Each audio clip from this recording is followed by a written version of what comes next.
4월 12일 새벽기도 하나님 앞에 드리겠습니다. 우리 사도신경으로 신앙 고백하겠습니다.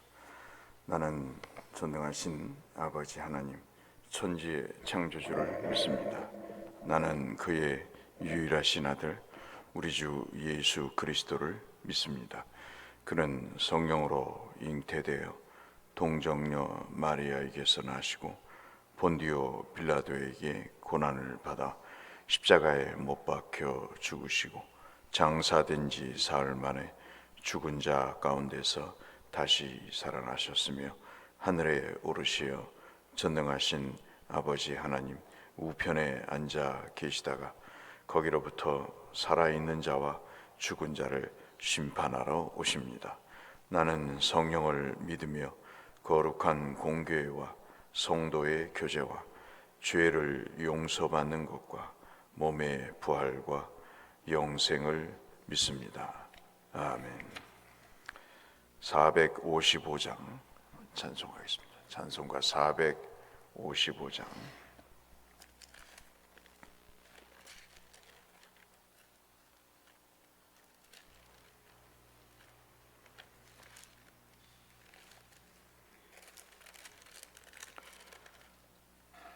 찬송 455장입니다.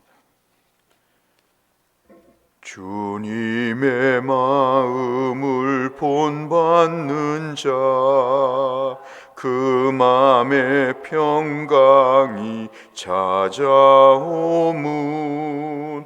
험악한 세상을 이길 힘이 하늘로부터 임함이로다. 주님의 마음 본받아 살면서 그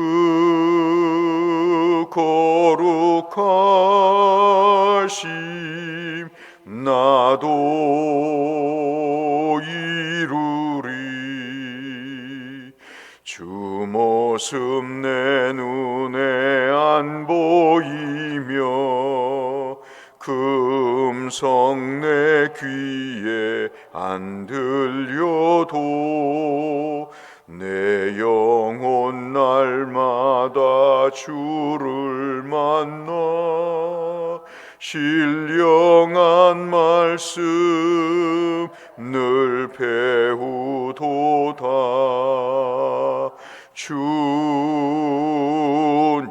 주님의 마음 본받아 살면서 그 거룩하심 나도 이루리. 가는 길 거칠고 험하여도 내 맘에 불평이 없어짐은 십자가 고난을 이겨내신 주님의 마음 본받음이라. 주님의 마음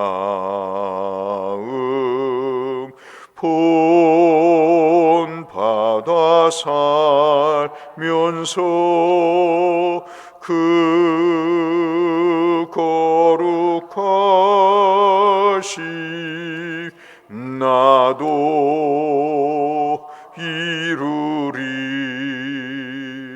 주 예수 세상에 다시 오실 그날엔 무성도 변화하여 주님의 빛나는 그 형상을 다 함께 보며 주 찬양하리. 주님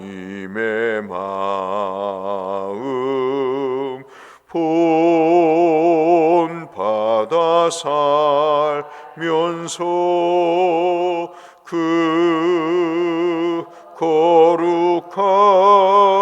거룩하심 나도 이루리. 아멘.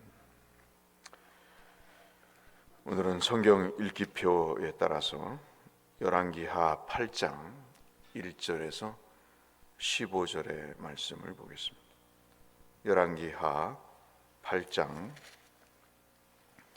1절에서 15절의 말씀. 오늘 성경 통독 범위는 열왕기하 8장부터 10장까지 되겠습니다. 열왕기하 8장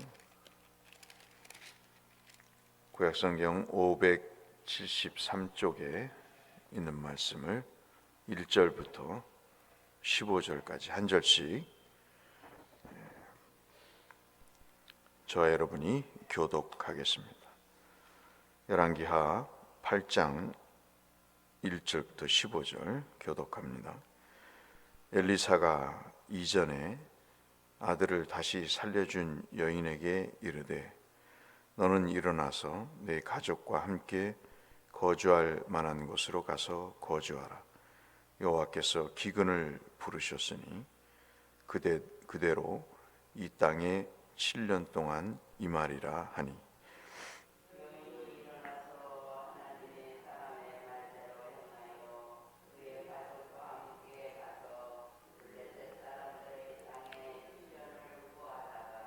칠 년이 다음에 여인이 블레셋 사람들의 땅에서 돌아와 자기 집과 전토를 위하여 호소하려 하여 왕에게 나아갔더라.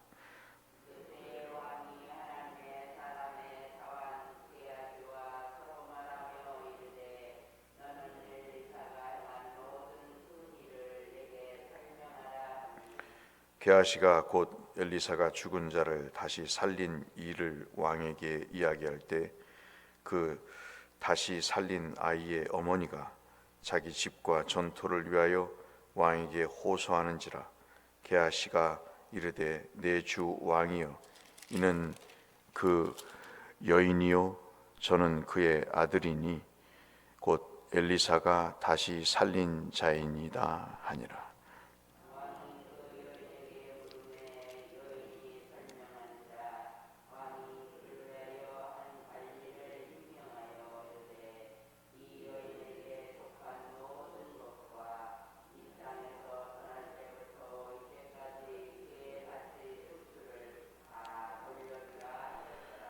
엘리사가 다메섹에 갔을 때 아람 왕 베나닷이 병들었더니 왕에게 들리기를 이르되 하나님의 사람이 여기 이르렀다 하니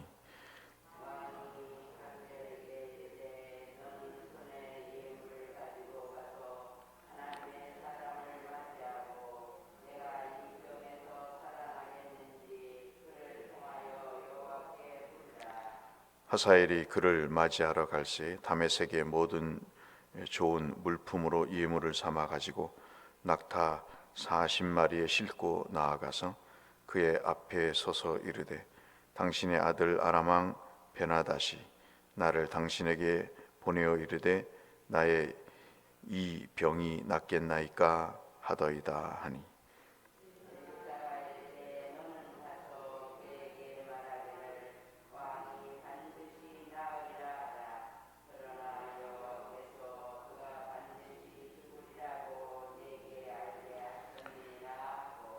하나님의 사람이 그가 부끄러워하기까지 그의 얼굴을 쏘아 보다가 우니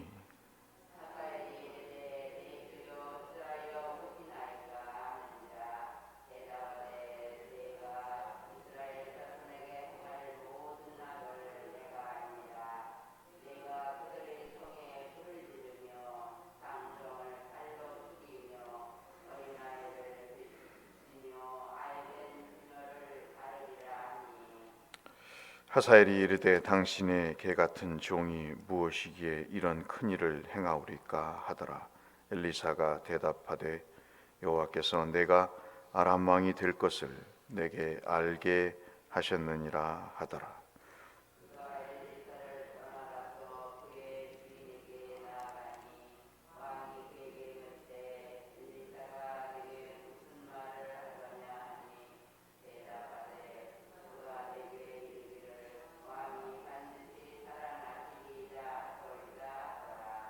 함께 하겠습니다.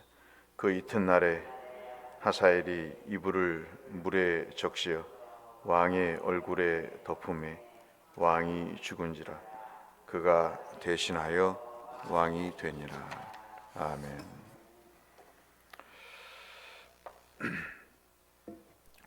8장의 말씀은 여러분이 아시는 대로 네 가지 사건이 기록되어 있습니다. 그 중에서 우리가 두 가지를 읽었는데요.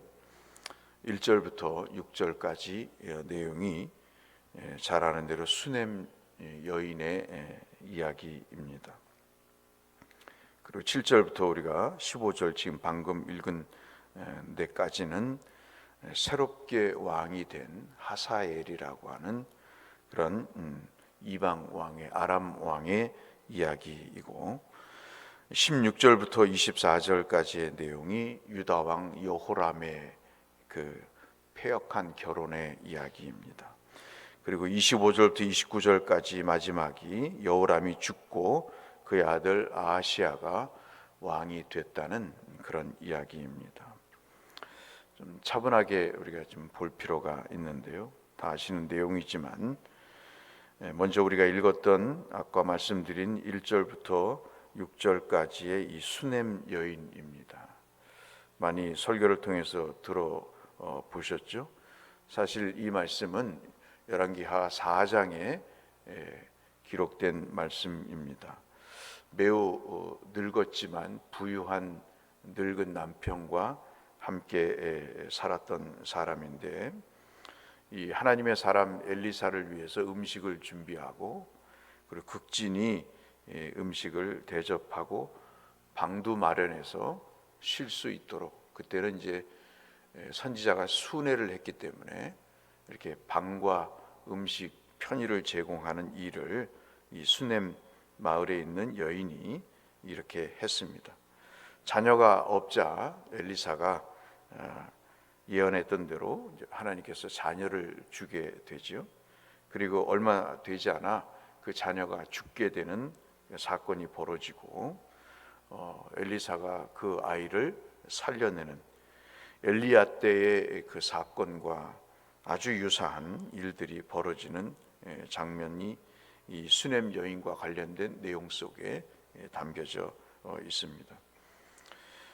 가장 남편이 죽고 가장처럼 생활을 하던 수넴 여인에게 우리가 읽은 말씀처럼 기근이 심해 있습니다. 기근에 관한 내용은 4장 앞부분에 4장 38절부터 기록되어 있습니다.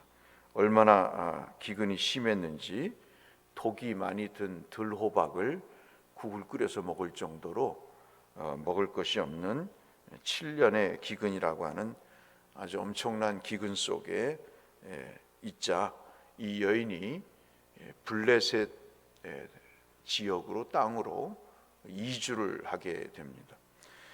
돌아와 보니까 이제 모든 밭과 집이 다 불의한 사람의 손에 넘어가고 자기의 소유의 재산이 부동산이 아무것도 없게 되자 이제 왕에게 나가서 이것을 호소를 하게 됩니다.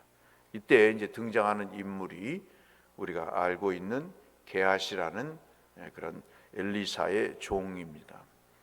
나만 장군의 그 질병을 치료받고 소위 말하는 문둥병을 치료받고 그 사례를 훔쳐서 자기 것으로 착복하기 이전의 사건입니다. 물론 이것이 앞장에 기록되어 있지만 아시다시피 열왕기 이 서는 시간별로 기록된 게 아니고 주제별로 기록되어 있기 때문에 이게 뒤에 나와도 나만 장군이 치료받기 전에 게하시의 내용입니다. 자관 게하시가 왕에게 이 엘리사를 통해서 수넴 여인이 하나님의 은혜를 받았던 내용을 설명을 하자, 그리고 아들이 다시 살아났다는 이야기를 조목조목 이야기하자 왕이 감동을 받고 이 수넴 여인의 잃어버렸던 모든 부동산을 회복시켜 주는 내용이 있습니다. 이것이 이제 6절에까지의 말씀이죠. 이 사건을 우리가 조금 아까 읽었던 내용이고, 이제 두 번째 사건은 말씀드린 대로 엘리사가 다메섹에 갔을 때의 이야기입니다. 이 다메섹에 아람 왕이라고 하는 왕이 있었는데 그 왕이 베나닷이라고 하는 왕입니다. 근데 참 흥미로운 사실은 이방 왕인데 자신의 병이 죽을 병인지 나을 병인지를 하나님의 사람인 엘리사를 찾아서 물어봅니다. 자기 나라에도 용한 선지자 또는 주술가가 있는데 어찌된 영문인지 이 엘리사에게 찾아와서 이야기를 합니다. 아마도 나아만, 군대 장관 나아만이 나병을 치료받은 그 사건을 통해서 이 엘리야와 엘리사에 대한 존경심이 대단했던 것 같습니다. 그 부하였던 하사엘이 찾아와서 자기의 왕 베나닷을 엘리사에게 소개를 할 때 뭐라고 이야기를 하냐면, 자기의 왕 베나닷이 엘리사의 아들이다 할 정도로 자기의 왕이 엘리사를 존경을 한다는 이야기를 표하면서 그 내용, 즉 죽을 병인지 살 병인지를 물어보게 되죠. 이 내용은 여러분 참 재미있게도 열왕기하, 같은 열왕기하 1장에 등장하는 아까 우리가 마지막으로 읽었던 아하시야라고 하는 그 왕이 자기의 내용 가운데 사마리아의 난간에 떨어져서 죽게 되는 일이 벌어집니다. 그래서 종들을 보내서 이방의 에그론에 있는 신 바알세붑에게 물어보죠. 유다의 왕인데 하나님께 여쭤보지 않고 이방 왕에게 여쭤봅니다. 아버지 요람의 불신앙을 따라서 아들도 불신앙의 모습을 보이는 그런 내용이죠. 자오가 이러한 내용과 대조적으로 이 하사엘을 통해서 베나닷의 질병을 물어볼 때 낙타 40마리에다 짐을 싣고 예물을 갖고 떠납니다. 여러분 영화에서도 사막에서 낙타들이 줄지어가는 걸 보셨죠? 40마리면 굉장히 긴 줄입니다. 거기 얼마나 많은 예물을 싣고 갔겠어요? 그래서 결국 엘리사를 통해서 그 병을 낫게 되지만 죽게 될 것이다 하는 예언을 받습니다. 그 죽게 되는 장본인이 누구냐면 지금 베나닷의 종, 우리의 왕이 죽을 병입니까 나을 병입니까? 라고 물어봤던 하사엘이 이 베나닷을 죽이게 되죠. 죽이는 것은 이불에다 물을 적셔서 질식시켜서 베나닷을 죽이고 이 베나닷의 종이었던 하사엘이 왕이 된다는 이야기입니다. 나머지는 여러분 아시는 내용이라서 시간 관계상 말씀을 못 드리겠습니다만은 한 가지 우리가 생각해 볼 내용, 이 네 가지 사건 중에 두 가지를 살펴봤는데 부분적으로 여러분 보석과 같이 하나님이 기근도, 하나님이 왕을 세우는 일도 하나님께서 하신다는 것. 이 본문을 통해서 우리가 볼 수 있는 것은 하나님의 때에 하나님이 일을 하신다는 겁니다. 열왕기하를 또는 열왕기 상하를 읽으시면서 시간의 흐름이 아닌 하나님 어떤 사건을 통해서 말씀하시고자 하는 내용, 즉 하나님의 주권을 말씀하시고 하나님의 때를 말씀을 하시는 겁니다. 하나님이 정한 때가 있어서 기근이라는 것을 통해서 이스라엘을 일깨우시고 또 이러한 이방 왕의 믿음 있는 행위를 통해서 하나님께서 또 유다를 도전케 하시는, 그러한 일들을 하시면서 사건별로 하나님이 그 시대와 그 상황에 주도적인 역할을 하고 계시다, 주권적으로 역사하신다는 사실을 말씀을 하면서 정말 가장 중요한 골든타임에, 물론 일본식의 영어입니다마는 이 가장 중요한 적절한 시기에 하나님께서 개인이든 집안이든 또는 나라든 하나님이 역사하신다는 사실을 오늘도 8장을 통해서 우리에게 교훈해 주고 계시는 것이죠. 하루를 살면서 오늘도 우리의 삶에 하나님은 골든타임으로 우리를 인도하실 것입니다. 그 하나님을 믿고 하루도 든든하게 주님과 동행하시는 하루가 되시기를 주의 이름으로 축원합니다. 거룩하신 아버지 하나님, 주님은 늘 우리와 함께 하셨고 우리가 힘들고 어려운 것 같지만 하나님은 가장 적당한 때 우리를 일깨우시거나 피할 곳을 예비하시거나 또는 위험에서 건지셔서 하나님의 백성을 살려주시는 귀한 체험을 우리의 삶에서도 역사를 통해서도 확인해 볼 수 있습니다. 이 하나님의 주권을 믿고 오늘도 주님과 동행하는 귀한 하루, 믿음의 하루가 되게 하여 주옵소서. 예수님 이름으로 기도드렸습니다. 하늘에 계신 우리 아버지, 아버지의 이름을 거룩하게 하시며 아버지의 나라가 오게 하시며 아버지의 뜻이 하늘에서와 같이 땅에서도 이루어지게 하소서. 오늘 우리에게 일용할 양식을 주시고 우리가 우리에게 잘못한 사람을 용서하여 준 것 같이 우리 죄를 용서하여 주시고 우리를 시험에 빠지지 않게 하시고 악에서 구하소서. 나라와 권능과 영광이 영원히 아버지의 것입니다. 아멘. 일주일을 시작하시면서 하나님이 우리와 함께 하실 겁니다. 하나님의 축복과 형통 가운데 일주일에 복을 누리시는 그런 시간이 되길 위해서 함께 주님 앞에 기도로 나아가겠습니다. 기도하겠습니다. 아버지 하나님, 감사합니다. 오늘도 일주일을 주일을 통해 시작하게 하시고 이제 일상의 자리로 가고자 합니다. 부활의 주님, 우리의 소망이 되시는 주님을 저희들이 든든히 믿고 하나님, 우리를 주권적으로 역사하시고 지켜 보호하시는 그 하나님을 의지하며 삶의 터전에 나갑니다. 하나님이 우리를 지켜 보호하실 뿐만 아니라 하나님의 섭리와 계획 속에 우리를 장중에 붙들어 주셔서 염려하지 않게 하시고 두렵지 않게 하시고 하나님 혼란스럽지 않도록 주님 믿음으로 붙들어 주시고 하나님의 말씀으로 삶을 해석하여 상황을 이해하여 주께 영광 올려드리며 주님과 동행하는 삶이 되게 하여 주시옵소서.